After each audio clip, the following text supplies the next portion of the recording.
Ration କାର୍ଡ଼ରେ ଆସିଲା ବଡ଼ ଖବର। ଖୁବ୍ ଶୀଘ୍ର ବଣ୍ଟନ ହେବାକୁ ଯାଉଛି ନୂଆ କାର୍ଡ଼। ତେବେ ଏ ନେଇ କାର୍ଡ଼ କେଉଁମାନେ ପାଇବେ, ଏହା ଛଡ଼ା କେବେଠାରୁ ଏହା ବଣ୍ଟନ କରାଯିବ, ଏ ନେଇ ଜାରି ହେଲା ସରକାରଙ୍କ ବଡ଼ ଘୋଷଣା। ଆସନ୍ତୁ ଜାଣିବା ତା ପୂର୍ବରୁ ଭିଡ଼ିଓଟିକୁ ଲାଇକ୍ କରନ୍ତୁ। ସବସ୍କ୍ରାଇବ୍ କରିନଥିଲେ ଏବେ ସବସ୍କ୍ରାଇବ୍ କରି ପାଖରେ ଥିବା ଘଣ୍ଟି ଚିହ୍ନକୁ ଦବାଇ ଦିଅନ୍ତୁ। ଦେଖନ୍ତୁ, ଏବେ ଗୋଟେ ଅପଡ଼େଟ୍ ଆସିଛି।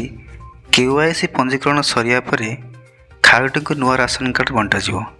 ତେବେ ଖାଦ୍ୟ ଯୋଗାଣ ଓ ଖାଉଟି କଲ୍ୟାଣ ମନ୍ତ୍ରୀ ଶ୍ରୀ କୃଷ୍ଣଚନ୍ଦ୍ର ପାତ୍ର ଏନେଇ ସୂଚନା ଦେଇଛନ୍ତି। ତେବେ ମନ୍ତ୍ରୀ ଶ୍ରୀ ପାତ୍ର କହିଛନ୍ତି, ପାଖାପାଖି 3.5 କୋଟି ଲୋକଙ୍କ KYC ପଞ୍ଜୀକରଣ ହେବ। ଏବେ ସୁଦ୍ଧା 2 କୋଟି ଲୋକଙ୍କ KYC ସରିଯାଇଛି।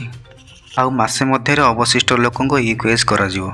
ଆଉ ପ୍ରକ୍ରିୟା ସରିବା ପରେ ଯାଞ୍ଚ କରାଯାଇ ଅଯୋଗ୍ୟ କାର୍ଡ଼ ହିତାଧିକାରୀଙ୍କୁ କଟାଯିବ। କେବଳ ଯୋଗ୍ୟ ଖାଉଟିଙ୍କୁ ବଛାଯାଇ ସେମାନଙ୍କ ନୂଆ ରାସନ କାର୍ଡ଼ ମିଳିବ। ତେବେ ଯେଉଁମାନେ KYC କରିନାହାନ୍ତି ସେମାନଙ୍କର ଯାଞ୍ଚ କରାଯାଇ ସ୍ୱତନ୍ତ୍ର ଟିମ୍ ଘରକୁ ଘର ବୁଲି ସମ୍ପୃକ୍ତ ବ୍ୟକ୍ତି କାହିଁକି KYC କରିନାହାନ୍ତି ତାକୁ ଅନୁଧ୍ୟାନ କରିବେ। କୌଣସି ପରିସ୍ଥିତିରେ ରାସନ ଯୋଗାଣ ବନ୍ଦ ହେବ ନାହିଁ। ଆଉ ଶେଷ ଲୋକର KYC ନ ସରିବା ଯାଏଁ ଏହା ଚାଲିବ ବୋଲି ମଧ୍ୟ ଯୋଗାଣ ମନ୍ତ୍ରୀ ସୂଚନା ଦେଇଛନ୍ତି।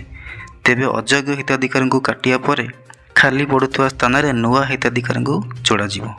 ଆଉ ସେମାନଙ୍କୁ ନୂଆ ରାସନ କାର୍ଡ଼ ମିଳିବ ବୋଲି ସୂଚନା ରହିଛି।